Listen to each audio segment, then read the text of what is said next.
Hey, pilots! Welcome to another exciting episode of War Robots Domination, a series of helpful gameplay tutorials designed to help highlight the tactics and strategies that I use to help tip the scales of my favorite game, War Robots.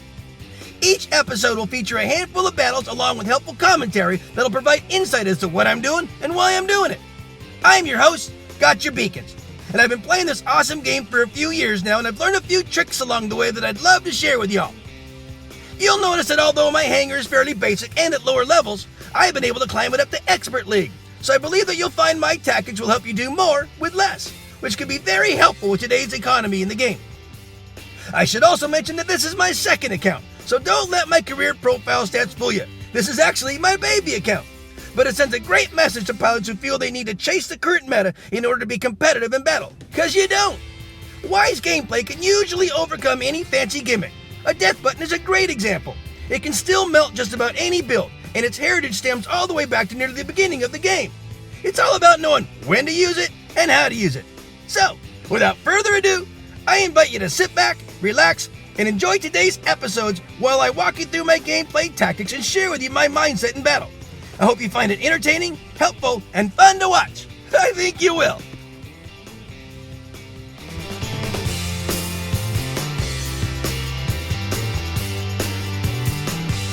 I'm gonna call this battle Sucker Punch, and this battle's full of them. Oh yeah, enjoy my friends in the background and status as they play their awesome song Theta. Alright guys, so this is Yamato, the big snowy map. It's a long distance map, and normally I put my open map deck on here, but what I did is I put a closed map deck, because sometimes you don't have a range bot, and I want you to know, there is some optimal, usage of builds on certain kinds of maps, but it doesn't always have to work that way. This is Frick, he's my Death Button Raven. That double jump allows him to get, obviously a great distance in a short amount of time, so I initially went over and capped that far beacon to our left, and then I went into the center. Double jump put me right in the middle of the center, and our guys got in here. We did a good job of holding up, but then I got sucker punched. I was shooting at one guy, and some guy came up behind me. So I'm gonna get into Sir Nightmare. This is my Nightingale, and he actually has a very long flight time, which allows him to cover a pretty good distance. I don't have his speed up there. I only have level 6 bots, and I got level 9 weapons to show you guys that, you can do pretty good even in Masters with lower level bots, as long as you play wisely. Our team has got the center beacon here. I'm going to take Sir Nightmare here. He shoots out those suppression beams, which is important on a tanky build like that invader there, and we're able to take that one. But we got sucker punched. Look at that Falcon went back to our home spawn area and took it because no one was challenging him. And so that's something you always got to remember. Sometimes they sucker punch you. You're facing one area and you're focused on one area, and then you have to get it back. Well, luckily all my team went back there to go get that guy. But you know what that did is that emptied out the center here, which put us at a disadvantage at center. So now it's time for me to deliver my sucker punch. This is Diablo. He is my little Loki. I got him, pretty well designed with phase shift and some Roadhog and Adamant Roadhog to make him really fast when we're down on beacons. I ran right past where they could see me. I wanted to. This is all about part of my sucker punch. I want them to see me. I want them to come after and address me. I'm going to get over here. I'm going to get them all chasing me. That when you want to use Diablo as a distracto bot, or your Loki's a distracto bot, you got to make sure they see you. And then you chase them, then you let them chase you out of the way. Now, they gave up on me when they saw me going around the back. Now, it's time to deliver my sucker punch. Two things just happened. By having a couple of guys come after me because I ran right in front of them, it allowed my men to recover that center. Now I'm coming back and delivering my sucker punch. That's right here. Now we got a floor capper. This is my slow sucker punch, because now we have such a huge advantage on beacons, and our men are all settled in the center over there, and I've got this one pretty well sewed up. They can come over and try to get it, but they can't get it back, and I know it, and they know it, and they're like, doggone it, now you got a floor capper. Guess what? Recovering from a floor capper is really hard to do on a battle like Domination, especially on here where our men can get settled into the center. They're starting to get picked off, but it's a little too late. This Ares is going to probably drop down and come after me and go, you doggone you, I'm going to take you out. Yeah, not too late. Not until after I deliver my sucker punch, buddy. Boom! Your team is done. See ya. And that's how you win on domination sometimes. You got to deliver your sucker punch. So, what I did is I basically did a little distraction. I pulled him out of the way. I pulled him after me. I made him chase after me off to the side, which allowed my men to recover from the sucker punch that they delivered to us. And then I put that four-capper in there, which really pretty much sealed the deal. That little sucker punch really worked. Running around the back and then coming back the little misdirection. Great pilots on both sides, guys. If you see your name, thanks for the game. Peace out.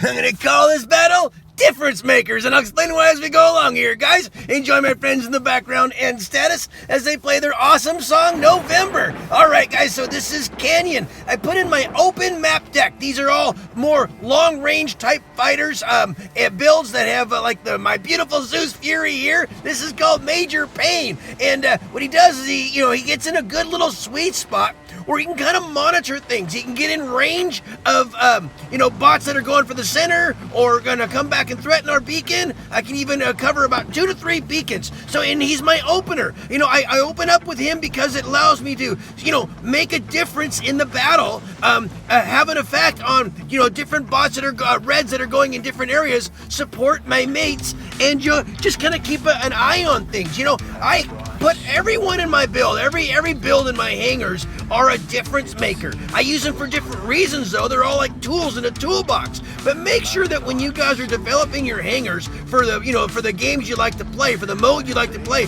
make sure that the builds that you put in there are difference makers. Major Pain, he's a huge difference maker on Canyon because he's got this long range that he has, and he's got a couple sweet spots where he can kind of go and kind of get in a good guarded spot, start chipping away guys that are going in toward any kind of a beacon here, and just kind of help my team. When you are putting together your hangar and you are deciding what goes in it and what weapons to put on the builds and all, make sure that they're difference makers, not just someone who can do damage, but that can actually serve a purpose in the battle. So and look at how far I can go. Like I said before, you can't cap or kill when you're dead. So make sure you're staying alive. So make sure that, you have builds that can last for the entire battle.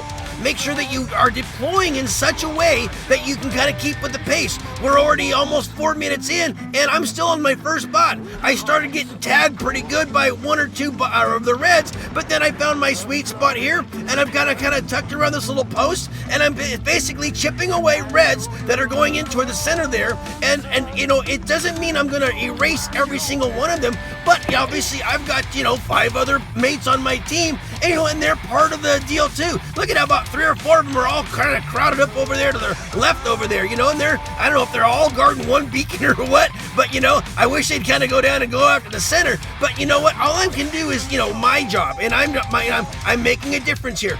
I'm just about ready to get taken out, but not before I did a lot. So now I'm hopping to my other little difference maker here. This is Diablo. He's my little Loki. I run him on so many different battles because he's definitely a difference maker. He can cap beacons, he can manipulate the reds. Watch what happens here. I'm gonna go back to this back one. No one can even hit me now because no one has the quantum radar, but they can't ignore me. So I've got this one blue. I've got this bulwark that's trying to hit me, which he can't, and he's dancing around here. Look we're at a 4-to-1 beacon advantage. We were down at a deficit for such a long time, but my little difference maker here, I pulled him out for a reason. We needed him. We needed his help. His difference-making ability is to cap a lot of beacons and manipulate the reds. So I got one red, obviously, here. He can't go down. He's not shooting anyone.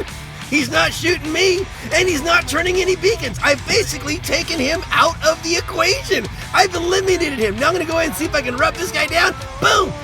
Now I woke him up. He didn't even realize that. He goes, oh, that guy's still there, and I lost his beacon. I probably shouldn't have done that, but now that I got 2 guys after me, I'm going to flee the scene. Look what I'm doing here. I manipulated that little area for a while. Now I'm going to come over here. I'm going for the easiest beacon. There's no one even around it. So let's go ahead and cap this one. Turn it blue. Simple. Always choose the easy one. Now I'm going to go down here because there's no one here guarding this one. Oh, one of my mates is here already. So now I'm going to go to the back over there. I'm going to go over and help get this guy. I can erase him. Boom, boom, boom. My guy's already there, so I don't even need to cap that one. Only takes 1 to cap, guys. Never go chasing in on a beacon that already is being taken by one of your mates. I'm going to help take this guy down. Boom, boom, boom. I got some Hey, there goes Lottie Rose. I got guns too, and then I hit my face shift when I was getting tagged. So there's a lot of different ways, of being a difference maker in the battle. And that's what I'm trying to tell you guys. Make sure that you're the difference maker. Make sure that you have a lot of builds in your hangar that can be difference makers. Not just okay ones, but ones that are absolutely ones that you can use for specific scenarios. That's why I love Loki so much, because he can do so many things. That was a whole lot of fun. Hey, so when you're putting your hangars together, make sure you got a lot of difference makers. Play to your style. Always play to your style with things that you're good at doing. I love capping beacons. I love being a runner, so Loki's perfect for me. And, I got lots of Loki tips too. Great pilots on both sides. Hey, if you see your name, thanks for the game. Peace out, guys. I'm going to call this battle Charge the Hill! And I'll explain why as we go along here, guys. Enjoy my friends in the background and status as they play their awesome instrumental Mortality. Alright, this is this episode's Beacon Rush battle. Open up with Frick. He's my double jump death button Raven. Gets over there, gets that beacon. Now I gotta try to hold it. Now these are some tanky little, it's a phantom right there. He's a lot tougher than me. He's probably a champion. I've only got these level 6 bots and it's not so good right now. This reminds me, back in the 1800s, we had the Spanish-American War. And there was a very famous battle on there called the Battle of Kettle Hill, led by the Rough Riders, commanded by Theodore Roosevelt. That's right, Teddy Roosevelt, who later became president, and he actually got awarded the Medal of Honor. He's the only president to ever have been awarded the Medal of Honor, and it was a very famous battle. Well, what's going on is they actually had inferior guns than the Spanish, and it was not looking too good, but they actually also had Gatling guns that laid out a huge suppression fire. And because of that suppression fire, despite their own personal inferior weapons, it allowed our guys, the Rough Riders, to go, charge the hill. That's what Teddy Roosevelt was famous for saying, charge the hill. So guys, when you are playing Beacon Rush, remember that. You gotta charge the hill. You gotta lay down that heavy suppression fire as you're coming on in, hot and heavy. And when you do that collectively as a team, you're gonna overwhelm your enemies. You're gonna overwhelm them so much that you'll be able to charge all the different little hills, the beacons around there that they might be able to get to. But if you're charging it heavy and hot, once you get it, it's yours. Then you can keep pushing forward. So make sure that you charge the hill. Keep a mindful on it.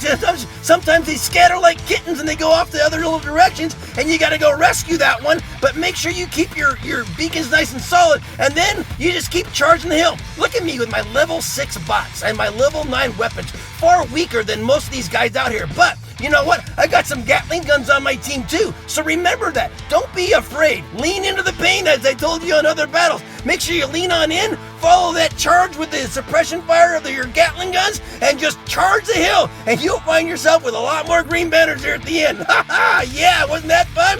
Hey, what a great little history lesson. I gotta give a lot of credit to my good friend the Grain Reaper, who helped me keep my my historical data correct here, and enjoyed calling that battle for you guys. Hey, great pilots on both sides, but remember that, guys. Make sure you're always charging the hill on those Beacon Rush battles. Hey, and definitely, if you see your name, thanks for the game. Peace out, guys.